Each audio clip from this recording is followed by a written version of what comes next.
आणि सुरुवातीलाच आज दिवसभरातली एक मोठी बातमी ती म्हणजे माजी IPS अधिकारी मीरा बोरवणकर यांच्या पुस्तकावरून निर्माण झालेल्या वादावर अजित पवार यांनी स्पष्टीकरण दिलंय। पुण्यातल्या गृह खात्याची जागा खासगी विकासकाला हस्तांतरित करण्याच्या सूचना तत्कालीन पालकमंत्र्यांनी केल्या होत्या असा दावा बोरवणकर यांनी पुस्तकात केला। त्या प्रकरणाशी आपला संबंध नसल्याचा खुलासा अजित पवार यांनी केलाय। मॅडम कमिशनर या आपल्या पुस्तकावरून वादाला तोंड फुटलंय। यावर मीरा बोरवणकर यांनी काही म्हटलं असलं तरी अजित पवार यांनी मात्र मौन सोडलंय आणि काही महत्त्वाची विधानं केली। अजित दादा यांचा मी नाम कुठे पुस्तक मध्ये घेतला नाही, पण ते गार्डियन मिनिस्टर होते आणि त्यांचा असं म्हणणं होतं की हा सर्व प्रोसेस संपलेला आहे, तुम्ही हँडओव्हर करा, चौकशी करा, नाहीतर आणखीन काय करा, आपल्याला त्याच्याशी काही घेणं देणं नाही। कुठल्याही ठिकाणी माझी याच्यामध्ये सही नाही।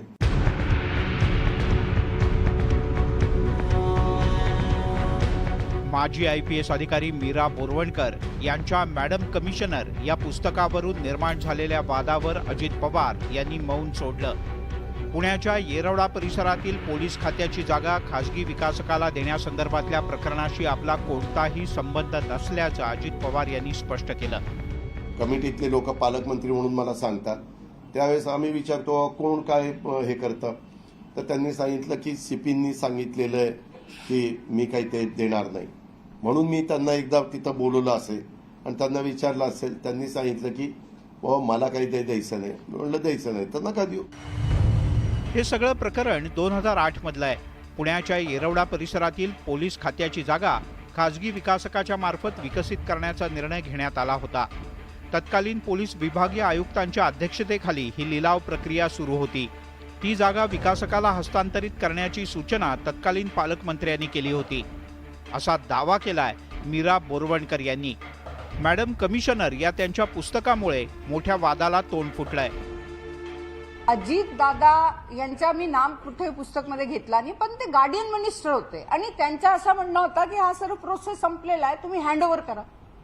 मला असं वाटलं की माझे अगोदरचे कमिशनर त्यांनी जर मीटिंग्स अटेंड केलेली आहेत, ह्या प्रोसेसमध्ये जर ते इन्व्हॉल्ड होते तर का देऊन गेले नाही, त्यांनी का हँडओव्हर केलं नाही। येरवड्यातली ती जागा खासगी विकासकाला देण्यास आपण विरोध केला होता।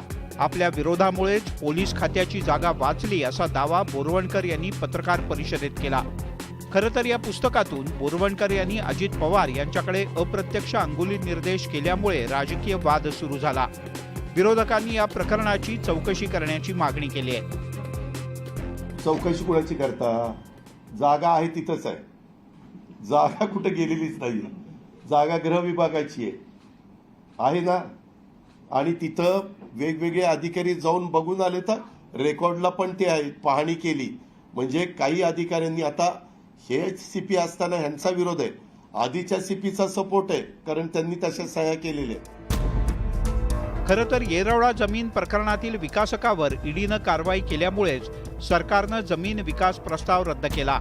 त्यामुळे या प्रकरणाच्या चौकशीची गरज नसल्याचा दावाही अजित पवार यांनी केला। पण मीरा बोरवणकर यांच्या या पुस्तकामुळे राज्यात नवा राजकीय वाद रंगल्याचं चित्र आहे। Bureau report, news 18 Lokmat. तिकडे सर्वोच्च न्यायालयामध्ये विधानसभा अध्यक्षांच्या दिरंगाई प्रकरणावर सुनावणी झाली। आमदार अपात्रता प्रकरणावर ठाकरे गट आणि राष्ट्रवादी शरद पवार गटाच्या वतीने एकत्रित याचिका दाखल करण्यात आली आहे। त्यावर ही सुनावणी झाली। सर्वोच्च न्यायालयानं विधानसभा अध्यक्षांवर कडक शब्दात ताशेरेही ओढले। आम्ही विधानसभा अध्यक्षांनी दिलेल्या वेळापत्रकाबद्दल असमाधानी आहोत। सॉलिसिटर जनरल तुषार मेहता यांनी दसऱ्याच्या सुट्टीदरम्यान विधानसभा अध्यक्षांच्या सोबत चर्चा करावी आणि सुधारित वेळापत्रक द्यावं असे निर्देश सर्वोच्च न्यायालयाने दिले। या प्रकरणी पुढची सुनावणी 30 ऑक्टोबरला होणार आहे।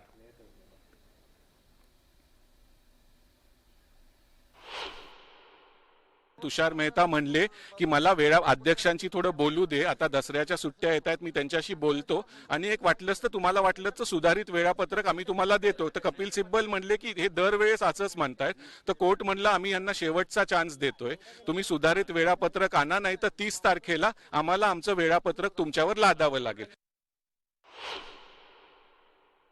की आम्ही तुम्हाला ही शेवटची संधी देतोय, या शेवटच्या संधीमध्ये तुम्ही 30 तारखेला जर तुमचा टाइम फ्रेम आम्हाला योग्य वाटला नाही, किती दिवसात तुम्ही संपवताय तर नाईलाजास्तव आम्हाला निर्णय घ्यावा लागेल असं आज कोर्टाने स्पष्टपणे सांगितलेलं आहे. मला असं वाटतं की ही शेवटची संधी त्यांना मिळालेली आहे. या संधीमध्ये त्यांना नक्कीच कोर्टाला जे अपेक्षित आहे ते टाइम टेबल त्यांना द्यावं लागेल.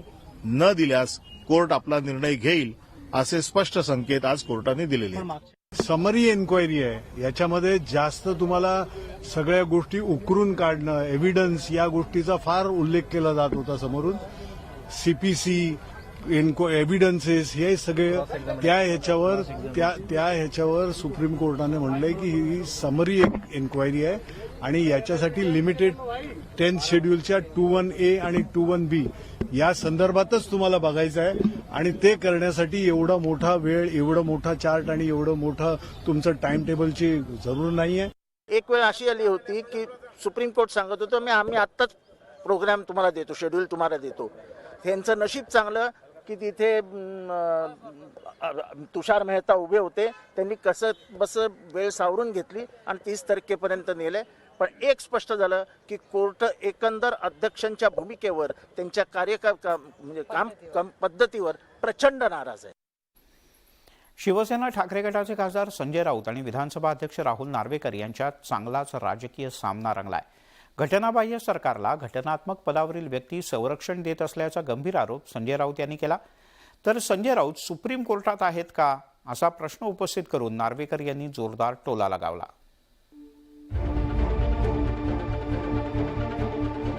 16 आमदार अपात्रता प्रकरणाची सुप्रीम कोर्टात सुनावणी सुरू असल्यानं राज्याचं लक्ष नवी दिल्लीकडे लागलं. तर इकडे मुंबईत संजय राऊतांनीही चांगलाच हलकल्लोळ माजवून दिला. आमदार अपात्रता प्रकरण सुप्रीम कोर्ट आणि राहुल नार्वेकरांभोवती केंद्रित झालंय. त्यामुळे संजय राऊतांनी राहुल नार्वेकरांच्या भूमिकेवरच प्रश्नचिन्ह उपस्थित केलं. त्या चोर आणि लफंग्यांना घटनात्मक पदावर बसलेली व्यक्ती जर संरक्षण देत असेल तर या देशामध्ये आणि या राज्यामध्ये काय चाललंय की चोरी करून एखाद्याने दुसऱ्या घरात शिरावं आणि त्या घराच्या मालकानं त्या चोरांना आणि खुन्यांना संरक्षण द्यावं. तर मला असं वाटतं राहुल नार्वेकर यांचं नाव विधानसभा अध्यक्ष म्हणून या देशाच्या आणि राज्याच्या काळ्या कुट्ट इतिहासात नोंदलं जाईल. खासदार संजय राऊत इतक्यावरच थांबले नाहीत, तर राहुल नार्वेकरांनी काय करायला हवं हेही त्यांच्या खास शैलीत सांगून टाकलं. पण फाशीवर लटकवण्यासाठी एका जल्लादाची गरज असते. न्यायमूर्ती त्यांना फासावर लटकवत नाहीत. ते जल्लादाचं काम करण्याची जबाबदारी विधिमंडळाच्या अध्यक्ष, विधिमंडळाच्या अध्यक्षाने आणि राज्यपालाने आधीच्या न्यायालयाचा इतक्या वेळा अपमान केलेला आहे की न्यायालयाने यांना रोज फासावर लटकवायला पाहिजे. नार्वेकर हे चोरांचे सरदार म्हणून काम करू इच्छितात की संविधानाचे रखवालदार म्हणून काम करू इच्छितात हे त्याने ठरवायला पाहिजे. संजय राऊतांनी केलेल्या आरोपांचा राहुल नार्वेकरांनी चांगलाच समाचार घेतला. बिनबुडाचे आरोप करून स्वस्तात प्रसिद्धी मिळवण्याची ही संजय राऊतांची जुनी सवय असल्याचा टोला नार्वेकरांनी लगावला. निर्णय प्रक्रियेवर कुठच्यातरी प्रभाव टाकावा आणि आपल्याला पाहिजे तसं घडून घ्यावं या हेतूने केले जात आहे. त्यामुळे अशा प्रवृत्तीला उत्तर देऊन प्रोत्साहन न देणं हे सर्वात उत्तम उपाय आहे. हे जाणून घ्यायला लागेल की नेमकं नियमबाह्य अथवा घटनाबाह्य काय कृत्य झालं ते जर समजलं नाही तर पुढची कारवाई कशी काय होऊ शकेल. राज्यातील सत्ता संघर्ष दिवसेंदिवस तीव्र होताना दिसतोय आणि त्यामुळेच सत्ताधारी आणि विरोधकांमध्ये राजकीय संघर्षही वाढलाय. संजय राऊत आणि राहुल नार्वेकरांमधील लढाई हे सुद्धा त्याच सत्ता संघर्षाचा एक परिपाक असल्याचं स्पष्ट होत आहे. Bureau report, news 18 Lokmat. तिकडे लोकसभा निवडणुकीला काही महिनेच शिल्लक असल्यानं आता सर्वच पक्षांनी लोकसभेची जोरदार तयारी सुरू केली आहे. पण जागा वाटपावरून महायुतीत ओढाताण होण्याची शक्यता निर्माण झाली आहे. कारण शिंदे यांच्या शिवसेनेनं महाराष्ट्रातल्या 48 पैकी फक्त 22 जागांवरती दावा केलाय. त्यामुळे एकट्या शिवसेनेनं 22 जागा लढवल्या तर भाजप आणि अजित पवार यांच्या राष्ट्रवादीनं काय करायचं अशी चर्चा सुरू झाली आहे. 13 खासदारांना निवडून आणण्यासंदर्भातला त्यांनी यापूर्वीच घोषणा केलेली आहे. पण 13 खासदारांच्या बरोबर 22 ज्या मतदारसंघ आहेत त्याही ठिकाणी शिवसेना भाजप आता नवीन राष्ट्रवादी युतीच्या माध्यमातून शिवसेनेचा उमेदवार कसा निवडून येईल या संदर्भातला पण आढावा त्यांनी आज या बैठकीमध्ये घेतला. कोणी किती जागा लढायचा याच्या विषयातला वाद संवाद करण्यापेक्षा आम्हाला महायुती म्हणून 48 पैकी 45 जागा किमान जिंकायच्या आहेत. त्यावर आम्ही सगळेजण एकत्रित काम करतोय, ते महत्वाचं आहे आणि त्यामुळे याचा अंतिम निर्णय सर्वोच्च नेते करतील. हायकोर्टामध्ये धनगर समाज आरक्षणाच्या संदर्भात सर्व पूर्तता झाली आहे. 100% आपल्याला आरक्षण मिळणार अशी अपेक्षा गोपीचंद पडळकर यांनी व्यक्त केली आणि जर तसं झालं नाही तर महाराष्ट्राला धनगर समाज हा रस्त्यावरती उतरेल, किंबहुना उतरावं लागेल असंही पडळकर यांनी म्हटलंय. सध्या पडळकर यांची आरक्षणाच्या संदर्भात एक यात्रा सुरू आहे, जागर यात्रा, त्यात ते बोलत होते. जवळपास 170च्या वर पुरावे प्रबोधिनी विचार मंचानं सादर केलेले आहेत आणि दुसऱ्या बाजूला सरकारकडून जे आपल्याला अपेक्षित होतं ते राज्याचे मुख्यमंत्री एकनाथजी शिंदे आणि माननीय उपमुख्यमंत्री देवेंद्रजी फडणवीस साहेब यांच्या प्रयत्नातून जे काय आपल्याला अपेक्षित होतं ते आपण सरकारच्या वतीनं हायकोर्टामध्ये सादर केलेलं आहे. पुण्याच्या राजकीय पटलावर आता ताई विरुद्ध दादा असं चित्र पाहायला मिळण्याची शक्यता आहे. कारण बारामतीच्या खासदार सुप्रिया सुळे यांना आता पुण्यात सुद्धा लक्ष घालणार असल्याचं जाहीर केलं आहे. त्यामुळे पुण्यात कारभारी बदलाचे वारे फिरू लागलेत का, पाहूयात.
कारभारी बरेच बदललेले आहेत, त्याच्यामुळे प्रशांतदादा मलाही थोडंसं काम पुण्यात करावं लागणार आहे.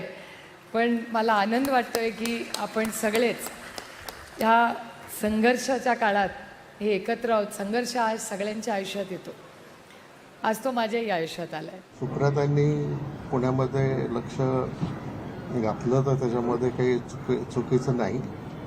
शेवटी जी भूमिका घेऊन त्या चाललेल्या आहेत त्या भूमिकेच्या दृष्टीनं पुणे शहरामध्ये पक्षाची ताकद वाढवण्यासाठी प्रत्येकजण प्रयत्न करू शकतो. आता ताईंनी पुढाकार घेतला म्हटल्यावर शरद पवार गटाचे कार्यकर्ते सुद्धा चांगले चार्ज झाले. पक्षातील अजित पवारांच्या नेतृत्वामुळे इतके दिवस ताईंना शहरात लक्ष घालायला मर्यादा येत होत्या अशी प्रांजळ कबुलीच प्रशांत जगतापांनी दिली आहे. तर अजित पवार गटाचे युवा नेते प्रदीप देशमुखांनी कुणीही आलं तरी पुण्यावर दादांचंच वर्चस्व राहील असं म्हणत पलटवार केलाय. दादा हे या शहराचं जिल्ह्याचं राजकारण सांभाळायचे, पुढे ताईंनी त्याच्यामध्ये हस्तक्षेप करू नये किंवा ताईंचं या संदर्भातला रोल त्यांच्या मतदारसंघापुरता असावा, अशा प्रकारचा एक आतापर्यंत चित्र होतं. सुप्रियाताई या शहराचं, या जिल्ह्याचं आणि राज्याचं राजकारण सांभाळणार आहेत. अर्ध्या रात्री जरी यांना बोलवलं तरी ते आपल्यासाठी येतील याची निश्चित लोकांना खात्री वाटते. त्यामुळं संपूर्ण पुणे जिल्हा ह्या दादांच्या पाठीशी उभा आहे, ह्यात वेगळं काही मला सांगायची गरज वाटत नाही. पुण्याच्या राजकारणात तसा कलमाडींच्या काळापासूनच कारभारी हा शब्द चांगलाच फेमस आहे. कदाचित म्हणूनच की काय 2007 साली शरद पवारांनी पुणेकरांना कारभारी बदला असं सांगितलं आणि पुणे महापालिकेवरील कलमाडी गटाची सत्ता संपुष्टात आली. त्यानंतर पुणे पॅटर्न जन्माला येऊन अजितदादा पुण्याचे राजकीय कारभारी बनले. पण आता अजितदादाच भाजपसोबत गेल्यानं दस्तूर खुद्द ताईंनाच पुण्याच्या कारभारीच्या रेसमध्ये उतरावं लागतंय.